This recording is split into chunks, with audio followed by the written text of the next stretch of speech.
Hello and welcome to the Digital Foyer. Mass has ended, but it's going to be time to have a little chat with the guys who are at Mass. Usually I say priest, we have a deacon with us this week. So yes, I'm joined by Father Simon Lobo, who is here. He's on the left side of your screen. He's waving. And I also have Deacon David Viscount on the right. There he is. And I am the monitor in the middle, like a robot or something, or some artificial intelligence that is taking over the Digital Foyer. How are you guys doing this morning? Good. Great. Right. Good. Great. Wonderful to be with you, Matt. Good. Yes. Yes. It's a lovely Sunday here in Halifax, even if we're mostly locked down for it. So yeah, it's nice. It's nice and bright. We still I always like when the sun shines from the back of the church onto the back of your lovely heads, and you have some sort of people have commented on halo effects that happen there. So shining off the baldness. Yes, that's exactly it. I didn't say that, but you're right. Yeah. Anyway, so it's a great experience. There's lots of good colored light there from the stained glass. That's what stained glass is all about, right? It's a beautiful thing. So yeah, this is a chance for people who are watching Mass here to ask some questions, to hopefully get some answers here. You can ask questions about Deacon David's lovely homily that he did. You could ask some questions about the Ascension, about our mission, about our parish. You can grill Father Simon with a bunch of tough questions. You can throw some softballs out there to make the guys feel good about themselves. Just get a couple right answers right off the bat. I did have a question here early on here. And a question from Jackie. So she asks, so if Jesus meets us where we are, why did the disciples have to stay in Jerusalem and wait for the Holy Spirit? Why didn't the Holy Spirit meet them wherever they were? So there we go. So that's from the question from the Gospel. That is an excellent question, which I think Deacon David is highly qualified to be able to answer. I'm drawing a blank. That's a great question. I think they listened to what Jesus told them. He said, stay in Jerusalem, so they stayed in Jerusalem. He didn't want them scattering all over the place, and then the Holy Spirit, not that the Holy Spirit couldn't find them, but it was easier if they all stayed in one place. That's what I'd say. There you go. I hope Jackie's 4 years old. Is Jackie 4 years old? That'd be a good answer she's for not. 4-year-old. Jackie's my age. It's a great question, and I don't know the definitive answer. Usually, when Father Alex is here, I just throw all of them at him. So I threw that at you, Deacon David, which is a good answer because I think obedience is a part of it. There's a few other things that come to mind. One is that the upper room where the apostles actually were, those disciples, actually there's 120 with Mary gathered together in that upper room. That's where there's lots of significant things that happen there. That's where they gathered together for the Last Supper. That's where they went to and hid out. And after Jesus had been crucified, it's where Jesus appeared to them resurrected, and it's where they received the Holy Spirit at Pentecost. So that space, our faith is really incarnational. So spaces matter, which, here we are in this sacred space on the 11th anniversary of our parish. Sacred spaces matter. And so I think part of it was Jesus was saying, hey, I want you to wait in the city, wait in the upper room, because that's specifically the sacred space in which my Spirit is going to come.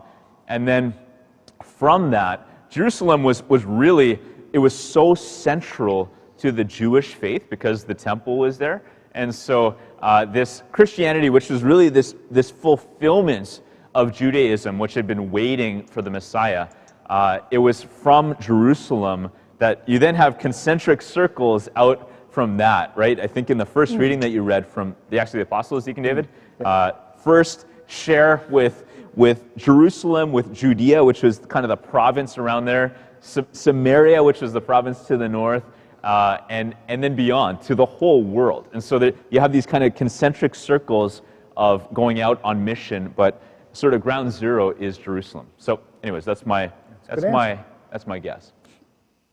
There we go. We got two for one there, everybody. So that's a great answer there. I had a comment from last week. I don't know if we saw this before, but Deborah had mentioned that Father Simon, your mom played at her wedding, which I thought was a nice touch. We talked last week about Mother's Day and about how your mom was a musician, and so she played at Deborah's wedding. So that's great. She's awesome. She probably does a lot of weddings. Your mom, right? With her music. My mom has played worship for all kinds of weddings and funerals. I imagine the latter, they wouldn't be in the chat necessarily to say. Right. What about ordinations? Did she do any ordinations?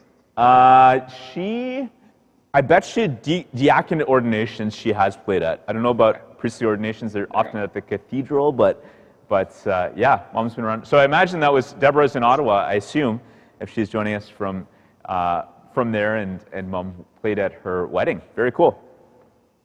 There we go. There's lots of people in the chat are getting on this question about the Pentecost too. Angelo says, I think Jesus wanted to start the church from Jerusalem because the church is the new Jerusalem, which I think is great.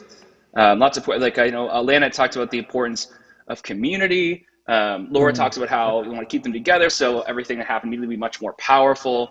So there we go. Lots of comments. So Deacon David gets in on it. Father Simon gets in on it. The chat is getting in on it. We certainly get that sense of community again, not only, stay here in Jerusalem and I'll send you the Holy Spirit, but again next week, which, we try not to talk about today, like stay in the moment of ascension, but Pentecost is the same, right? Everyone was together, everyone heard the word proclaimed in their own language, and again, the sense of community as I believe Dr. Alana is who that is, but yeah, she touched on that. Right. So, yeah. Awesome. I was going to throw that in, but that's Pentecost. We're trying to stay with the ascension. Right. Right. Yeah. So yes, save the Pentecost questions for next week because I'm talking about that's right. Store them up. Store them up. Exactly. We got a bank of Pentecost questions lined up. That's great. Yeah, exactly. I got a question here, which I think I can answer. And it was a question from John who asked why the parish's logo changed to turquoise. And so I think this is a question, and I got this on Facebook as well. So what we started doing probably in the fall is on our social media platforms, we're matching our parish logo to the preaching series. So the parish logo is not in itself changing, but we are having it match so that it looks super good on our social media, so it's all connected, so that we are, so we're kind of putting our best foot forward on our social media platform so people know that we're serious about what we're preaching about and get people interested in that. So our logo is not changing, it is still blue, but it also is constantly changing because social media, you can do fun things with it. So I don't know, we're having some fun with it. We're not taking ourselves too seriously. That's a big part of it there. I love it, and I love that people are noticing that, so right on. Gosh. Yeah, there you go. I'm listening to that too. Okay, another question I had here. Bruce had asked about which superhero Father Alex would be in a superhero universe. I think that maybe you guys could talk about that a little bit too. Father Simon, I had talked about in the intro here that maybe you could play Wolverine in the next X-Men movie. I don't know if it's one you connect with there, or if there's a superhero, a different one that kind of is like, oh yeah, I wouldn't mind being like that one, like a good, like, a Catholic priest version of it, so you don't have to like change yourself entirely. But is there like a superhero that you would be like, yeah, that's me? Well, Wolverine for sure. There's a point in my life when I had hair and I was trying to grow it out so I could sculpt it out like Wolverine's hair, but nice. Those days have gone. So what would I be? More like who's a superhero that has no hair? Professor X? Maybe that's what I'd be like. Yes, absolutely. But I do think that there's a wonderful spiritual connection with the whole adamantium, that at his core, Wolverine is changed. His whole skeleton is transformed into this metal that's like indestructible. And I think that really speaks to the kind of transformation that Jesus wants to do in us through the Holy Spirit, so that spiritually we're going to be indestructible in the face of all evil and danger. And so thank you, Matthew. I definitely agree. Wolverine is a good one for me. I'm trying to think of there we go of Father Alex. Like what would be a good I have one for him. I think maybe Cyclops would be an option. I think he's kind of got I want to see him in that visor. What comes to me is kind of that, that baby from The Incredibles that like throws temper tantrums and then like Jack. That's I don't know why that's coming to me, but that seems like Father Alex You guys are being to a tough T. on him. How about you, Deacon David? What superhero? Cyclops. Yeah, him. Yeah, well, see, it's been a long time since I watched any cartoon. So a cartoon, I'd say Spider-Man. I know he's evolved since the 70s when I used to watch it, but I'd say Spider-Man. Cool. Yeah, Solid. perfect. Yeah. I love that one. Spins a web. Okay, great. Well, we're talking about fun and colorful things right now, and now is the time, the Digital Foyer, where we talk about socks. So every week, the priest and or deacon have a little sock competition. Maybe not so strong this week, considering what Deacon David has just reacted with. I don't know if he has a sock on hand or not. We will see. I came prepared this week. Excellent. So last week it was a little battle here. It was tight. That's a good one. Because it was between Father Simon had his taco sockos on, and Father Alex had a Christmas flamingo socks in May. He didn't care that it was May. He was wearing his Christmas flamingo socks. It was super close. I had to get down. I had to really count this one this time. And Father Alex just snuck one out. So No Father Simon, this is your way. chance to get redemption after a real or a Revolt. squeaker of a win for Father Alex last week. Oh, So gentlemen, just show your socks. You can kind of figure out who you want to show Okay. first, and then afterwards we're going to vote. Well, our fearless leader will go last. okay. I have from Maria Oh, man. Pacarara. I hope I pronounced your last name. Anyway, it says, Pacarara. "Happy wife, happy life." And if my ankles weren't so Amazing. thick, I wouldn't have to rotate my foot all the way around. That's But it amazing. says, "Happy wife, happy life." Wow. There you go. Those That's- are cute. From Maria. Thank you. That's a vote for Patty there. That's well, awesome. I know. At least I Matt think and that's I going to agree get a lot with of that, votes. That is Yes. No, awesome. you're right. Absolutely. I wonder if Patty's in the comments. So I've got these Those socks. are lame. These are just beautiful, colorful, and I want to say there's a story with them. So No.